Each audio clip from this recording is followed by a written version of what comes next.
Eh bien, que le Seigneur vous bénisse. Aujourd'hui, cette vidéo, je l'ai intitulée « Dieu n'a pas aimé le monde ». Pourtant, Jean 3,16 nous dit, « Car Dieu a tant aimé le monde qu'il a donné son Fils unique, afin que quiconque croise en lui ne périsse point, mais qu'il ait la vie éternelle. » Ceci veut dire que dans le monde que Dieu a haï, puisque le monde l'a rejeté, eh bien le Seigneur, il est venu et il a sauvé celui qui croyait en lui, afin que quiconque croit en lui ait la vie éternelle. Mais ceci ne veut pas dire qu'il a sauvé le monde. C'est ce que nous allons voir dans la parole de Dieu. Alléluia. Donc il faut toujours se laisser guider par la parole de Dieu. Alléluia. Pas la parole de Charles, mais la parole de Dieu.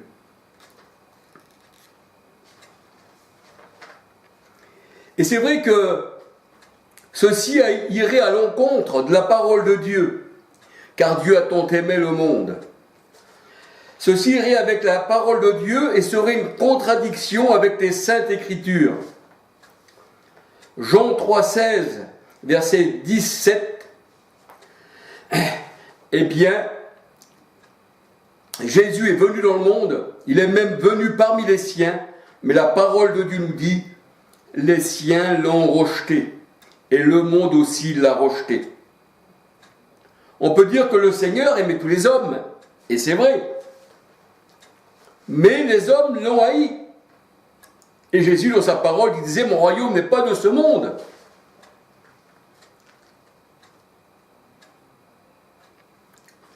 Vous savez, la parole de Dieu nous dit « Car Dieu a tant aimé le monde ». Jean 3,16, qu'il a donné son Fils unique, afin que quiconque croit en lui ne périsse point. Ça veut dire que les autres vont périr. Mais celui qui croit en lui, au Christ, eh bien, ne périra jamais. Et c'est ce qui nous est dit dans la parole de Dieu, tous ceux qui étaient destinés, c'est-à-dire les élus, à la vie éternelle, crurent en Jésus-Christ. Nous allons voir ça dans les Écritures, et je vais vous donner tous les passages. Mais vous savez, le Seigneur, il disait dans sa parole, priez pour vos ennemis. Aimez vos ennemis. Mais c'était des cas particuliers. Aime celui qui est en face de toi. Oui, c'est ça l'amour. Malgré qu'il t'insulte. Parce qu'on voit que tous les disciples du Seigneur ont été insultés. Et même le Seigneur Jésus-Christ n'a pas ouvert la bouche devant ceux qui le frappaient et qui lui crachaient dessus. Il n'a pas ouvert la bouche. Il a été mené comme une brebis qu'on emmène à l'abattoir. Et c'est pour ça que le Seigneur, dans sa parole, dit « Aimez vos ennemis. Aimez ceux qui vous persécutent. Ceux qui disent faussement du mal de vous. » Ça, c'est des cas particuliers. Mais le monde entier, dans sa globalité, on va dire. 1 Jean 5, 19, 20 est sous la puissance du mauvais. Et quand le Seigneur Jésus-Christ est venu, dans Actes 4, 25 à 29, eh bien la parole de Dieu nous dit que les princes de ce monde, les nations se sont liguées contre le Christ, contre l'Éternel et contre son oint. Et vous, donc le Seigneur est venu dans le monde, oui. Mais il est venu dans le monde pour une chose bien particulière. Il est venu séparer les brebis d'avec les boucs. Les boucs sont restés des boucs. Et les brebis, le Seigneur, il dit dans Jean 11, 52, « Je les ai rassemblés en un seul corps, afin qu'ils aient la vie éternelle. » Mais les autres, eh bien ceux qui sont les boucs, ceux qui est livré, ceux qui n'est pas le blé, le Seigneur, il dit, « Je suis venu y mettre le feu. » Un feu éternel, livré sera jeté au feu. Et c'est ça la parole de Dieu. Il ne faut pas se tromper dans la parole de Dieu, car Dieu a tant aimé le monde. Et non, mon royaume n'est pas de ce monde. Et le Seigneur a dit, si le monde m'a haï, eh bien sachez que vous, il vous haïra aussi. Voyez-vous, donc le Seigneur, il n'a pas aimé le monde, car Dieu a tant aimé le monde. C'est une fausse traduction, c'est plutôt une traduction par ceux qui font partie du monde, qui ont mis ceci dans la parole de Dieu pour se faire aimer du monde. Voyez-vous, car Dieu a tant aimé le monde. Ça va croire que le Seigneur, il aime le monde. Le Seigneur a dit, si vous aimez le monde, alors, eh bien, vous êtes inimitié contre Dieu. Voyez-vous, ceux qui se plaisent dans le monde et qui aiment le monde, eh bien, ils ne peuvent pas suivre de maître. Soit qu'on va marcher avec un, ou soit qu'on marchera avec l'autre. On ne peut pas marcher sur deux chemins à la fois. Voyez-vous. Donc, il faut calculer ce que veut dire, eh bien, que Dieu a tant aimé le monde. On pourrait dire, on pourrait affirmer, car Dieu a tant aimé ses élus, qu'il a donné sa vie pour chaque élu, afin qu'ils reçoivent la vie éternelle, un peu comme Saul de Tarse, qui avait choisi de son cœur une religion. Vous savez qu'on ne choisit pas sa religion, parce que Jésus nous a élus avant la fondation du monde, et un élu ne peut pas choisir. Jésus disait, c'est moi qui vous ai choisi, et c'est pas vous qui m'avez choisi. Donc là, comment on va dire, Saul de Tarse, qui était devenu Paul, eh bien, il était né dans la religion pharisienne. Et cette religion-là, il s'y plaisait, jusqu'au jour où le Seigneur, sur le chemin de Damas, il est venu et lui a dit, je suis Jésus que tu persécutes, Saul. Il te serait dur de lutter contre moi, car je suis Jésus que tu persécutes. Quand on persécute un chrétien, on persécute le Seigneur. Je suis Jésus que tu persécutes. Et le Seigneur a dit, si vous faites ceci à un de ces plus petits, c'est à moi que vous le faites. Voyez-vous. Donc, eh bien, car Dieu a tant aimé le monde, mais ce n'est pas le monde que l'on croit. Eh oui, c'est ceux qui étaient dans le monde. Le Seigneur a dit, je suis venu, je vous ai sorti du monde, afin que vous, mes brebis, vous ayez la vie éternelle, et n'ayez aucune part avec le monde. Et c'est ce que le Seigneur nous dit, alléluia. Donc on va se laisser guider par la parole de Dieu. Pas par ma parole, elle ne vaut rien, mais la parole du Seigneur, alléluia. La parole du Seigneur. Ah et oui, la parole a été faite chair, elle est venue parmi nous, afin de sauver quiconque croit en lui.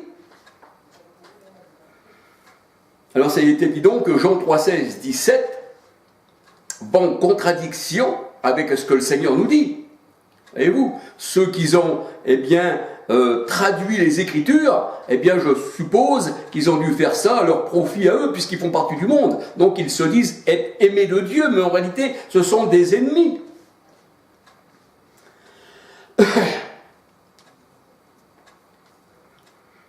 La parole de Dieu dans Jacques 4, 4, la parole de Dieu elle dit qu'on ne doit pas être ami du monde. Car celui qui est ami du monde se constitue ennemi de Dieu. Et Jésus aurait-il aimé le monde? Il est même recommandé d'ôter le méchant du milieu de nous. C'est ce que la parole de Dieu nous dit. 1 Corinthiens 5, verset 13. Ôtez le méchant du milieu de vous. Parce que le Seigneur dit, car il n'y a rien de commun entre la lumière et les ténèbres. Voyez-vous, entre l'Éternel qui est esprit et les idoles du monde. Il n'y a rien de commun. Rien de commun entre la lumière et les ténèbres. 2 Corinthiens 6, 14 à 18. 2 Corinthiens 6, 14 à 18 et Apocalypse 18, verset 4. Et même le Seigneur a dit sortez du milieu d'eux, parce qu'ils font partie du monde. Ils font partie des religions du monde. Voyez-vous? Et ça, c'est le monde. La parole de Dieu nous dit que, eh bien, le Seigneur, lui, a vaincu le monde. Comment que le Seigneur il peut vaincre le monde et aimer le monde? Car Dieu a tant aimé le monde. Voyez-vous, c'est une contradiction. Il faut bien comprendre ce que la parole de Dieu veut nous dire. Le monde a été vaincu par Christ et ses apôtres. J'ai vaincu le monde. Prenez courage, disait le Seigneur à ses disciples. Parce qu'ils m'ont haï, sachez bien qu'ils m'ont haï avant vous. Mais vu que vous êtes à moi et que nous sommes partis qu'un seul corps avec le Seigneur, eh bien le Seigneur a dit ce qu'on a fait à moi, le feront aussi à vous. Parce que le serviteur n'est pas plus haut que son maître. Jean 16, verset 3. Jean 16, verset 33. Jean 16, verset 33, pas verset 3, verset 33. Et Jean 12, verset 31. Je l'ai vaincu, qui dit le Seigneur, le monde. Jean 12, 31. Acte 4, 25 à 29. Le monde, les rois, les nations se sont ligués contre l'Éternel et contre son oint. 1 Jean 2, 13, 14.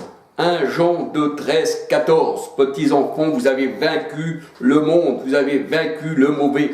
1 Jean 2, 13, 14. Et la parole de Dieu nous dit que Jésus n'est pas le sauveur du monde. Jésus n'est pas le sauveur du monde. Sinon, si Jésus serait le sauveur du monde entier aurait été sauvé quand le Seigneur est venu. Il aurait sauvé aussi bien ceux qui étaient dans les ténèbres et qui voulaient rester dans les ténèbres, et aussi bien ceux qui étaient ses disciples. Mais le Seigneur n'est pas le sauveur du monde. Le Seigneur, il est venu, comme Saul de Tarse, je le prends en exemple, nous arracher des religions païennes. Et nous étions, sans Dieu dans le monde, qui dit le Seigneur. Mais il dit, vous avez été rachetés. Et maintenant, il dit, vous n'êtes plus égarés. Parce que, à vous, il vous a été donné de connaître le mystère du royaume des cieux. Mais le Seigneur dit, le monde entier est sous la puissance du malin. 1 Jean 5, 19, 20. Voyez-vous, Jésus n'est pas le sauveur du monde, c'est une fausse traduction. Cela a été voulu par ceux qui ont traduit la parole de Dieu, par les ennemis de Dieu. 1 Jean 4, verset 14. Jésus est le sauveur, de ses élus. Et oui, alléluia. Comme Paul. Paul, il était égaré, il était pharisien, et il dit ensuite, quand je suis sorti, quand le Seigneur m'a enlevé de ce parti de pharisien, je regarde cela comme de la boue. Voyez-vous, le Seigneur est venu nous sauver, comme il a sauvé Paul. On était dans le monde, le Seigneur, il nous a ôtés du monde. Vous ne faites plus partie du monde, qui dit, et mon royaume n'est pas de ce monde. 1 Timothée 1, verset 15-16. J'aime bien vous donner les versets de la parole de Dieu. 1 Timothée 1, verset 15-16. Et 2 Thessaloniciens 2, 13-14. 2 Thessaloniciens 2, 13-14. Le Seigneur est venu nous racheter comme il a, sauvé Paul. Paul disait alors, j'étais un ignorant, je combattais contre l'Éternel, contre le Seigneur Jésus-Christ. Mais comme il a semblé bon à celui qui m'a mis à part des seins de ma mère, de m'enlever de ceci, de cette secte, j'ai pas résisté à l'appel céleste. Alléluia. Et le Seigneur, c'est ses enfants qu'il a rassemblés. C'est eux qu'il a sauvés. Jean 11, 52, il a rassemblé ses brebis en un seul corps. Jean 11, 52. 1 Corinthiens 12, 13. Nous sommes le corps du Christ. Et Christ vit en nous. Et oui, le Seigneur dit, j'ai rassemblé mes élus, mes enfants en un seul corps. Matthieu 24, verset 31.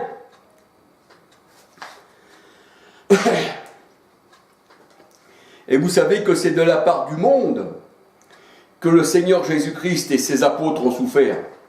Jean 16, 33. 1 Pierre 5, verset 8, 9, 10.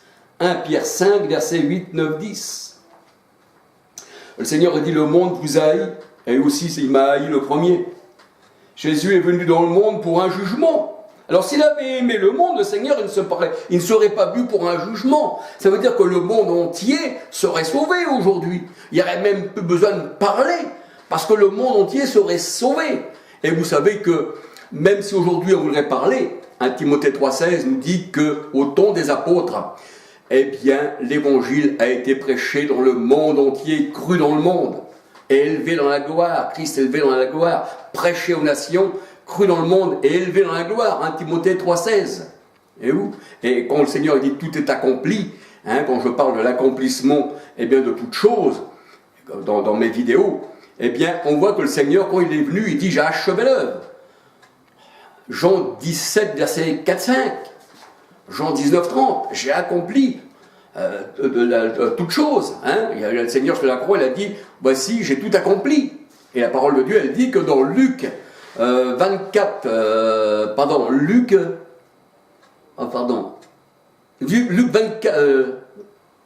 Luc 24, 44, je crois, ou Luc 23, 44, je ne me rappelle plus, le Seigneur, il dit, j'ai accompli les psaumes, la loi et les prophètes. Donc tout est accompli, en vérité. Donc nous voyons que Jésus est venu dans le monde pour un jugement. Jean 9, verset 39. Et le Seigneur a dit, je suis venu afin que ceux qui ne voient point voient, et que ceux qui se disent voir deviennent aveugles. C'est pour ça que ce n'est pas un démon imaginaire qui rend voyant ou aveugle, mais c'est le Seigneur Dieu, c'est le Seigneur éternel en Jésus-Christ. 2 Corinthiens 5, 19, car Dieu était en Christ. Voyez-vous? Alors, c'est vrai que dans Exode 4.11, nous voyons que c'est l'Éternel qui rend voyant, qui rend aveugle, qui rend sourd ou entendant, mais ce n'est pas un démon, c'est une imagination des gens du monde pour pouvoir gagner de l'argent. Ils vous ont fait croire à des démons pour pouvoir s'emparer de votre bourse, voyez-vous, et vous tenir, eh bien, par ces paroles imaginées par eux. Et les gens pensent qu'ils sont pris par des démons, et puis que là, il y a des chasseurs de démons. Alors, faut surtout pas s'éloigner de ceux qui pourraient mettre la paix dans notre maison, voyez-vous. Donc, on les appelle pour exorciser la maison, exorciser un enfant, un chien, une vache, un lieu, voyez-vous. Ça, c'est pour gagner de l'argent. Mais la parole de Dieu, c'est pour ça que je parle dans mes vidéos Dieu Tout-Puissant, que je parle de la puissance de Dieu, que c'est lui qui élève, c'est lui qui abaisse, c'est lui qui rend riche, c'est lui qui rend pauvre. Et même dans la parole de Dieu, on peut voir dans Deutéronome, 28 à 68, le Seigneur dit « À moi la bénédiction, mais aussi à moi la malédiction ». Voyez-vous? Et même dans mes vidéos, je mets le titre c'est « Les démons n'existent pas ». Voyez-vous? Et je donne tous les versets de la parole de Dieu, bien sûr. Alors, alléluia. Où en étais-je? Ah ouais, c'est le Seigneur qui rend aveugle et qui rend aussi voyant. Jean 9, 39. Et le vrai amour du Seigneur était pour les siens qui étaient dans le monde. Seigneur, il dit, je les ai aimés jusqu'à la fin. Jean 13, verset 1. Et le Seigneur, il disait aussi, aimez-vous comme je vous ai aimé. Mais le Seigneur, il dit que le monde, ne fait pas partie de lui, et le monde ne l'a pas connu. Donc le Seigneur n'est pas le sauveur du monde, mais il est le sauveur de ce qui était perdu et qui est revenu à la vie. Voici mon fils, il était parti loin de chez moi, il est revenu, il était perdu, le Seigneur a dit, il est revenu à la vie. Ça, c'était, le fils prodigue. Et le Seigneur a dit, tout ce qui est dans le monde n'est pas du Père. Et le Seigneur nous recommande, de ne pas aimer le monde. Alors comment que lui aurait-il pu aimer le monde? 1 Jean 2, 15 à 18. 1 Jean 2, 15 à 18. Dieu a envoyé son Fils dans le monde pour que ses élus vivent par lui. 1 Jean 4, verset 9, 14. 1 Jean 4, verset 9, 14. En aucun cas, Jésus est le sauveur du monde. Parce que la lumière est venue chez les siens, et les siens ont préféré les ténèbres. Jean 1, verset 1 à 14. Et la parole de Dieu nous dit, livré,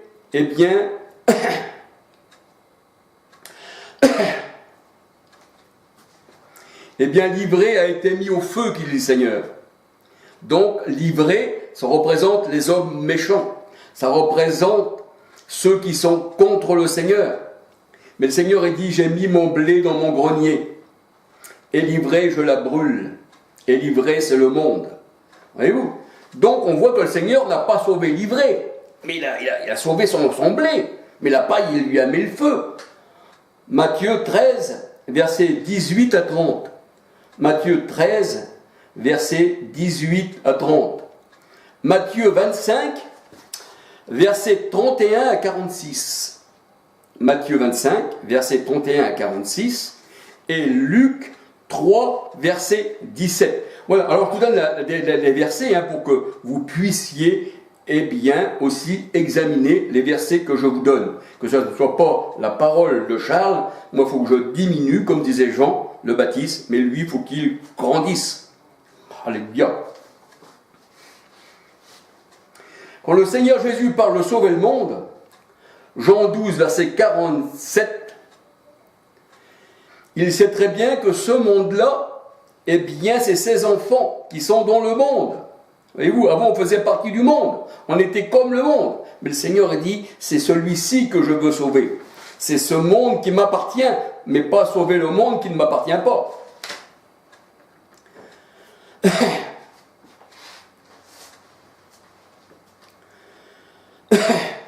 C'est vrai que le Seigneur Jésus-Christ, il est venu afin de sauver ses élus. Jean 14, 22, alléluia, Jean 14, 22, Jean 17, versets 6 à 26.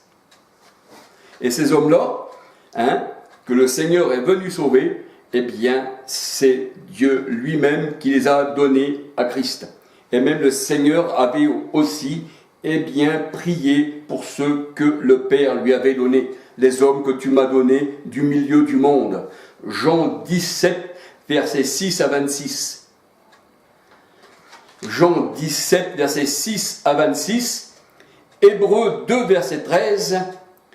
Hébreux 2, verset 13 et Ésaïe 8, 18. Les hommes que tu m'as donnés. Je ne prie pas pour le monde, parce que le monde les a haïs, et mon royaume ne fait pas partie de ce monde, disait le Seigneur. Et on pourrait se dire, comment le monde pourrait-il être sauvé par le Christ, alors qu'il l'a haï, lui et ses apôtres. Jean 15, verset 18-19. Jean 15, verset 18-19. Parole de Dieu, elle dit, les élus ont été séparés du monde, c'est-à-dire de l'ivraie. Comme le Seigneur sépare les brebis d'avec les boucs. On veut bien que les boucs n'ont pas été sauvés, seuls les brebis. Et le Seigneur disait, Jean 18, 36, mon royaume n'est pas de ce monde. Et le Seigneur a dit, le monde en toute sa sagesse ne m'a pas connu. Ne m'a pas connu, alors comment pourrait-il être sauvé? 1 Corinthiens 1, verset 20-21. 1 Corinthiens 1, verset 21. Le monde a lutté contre Christ.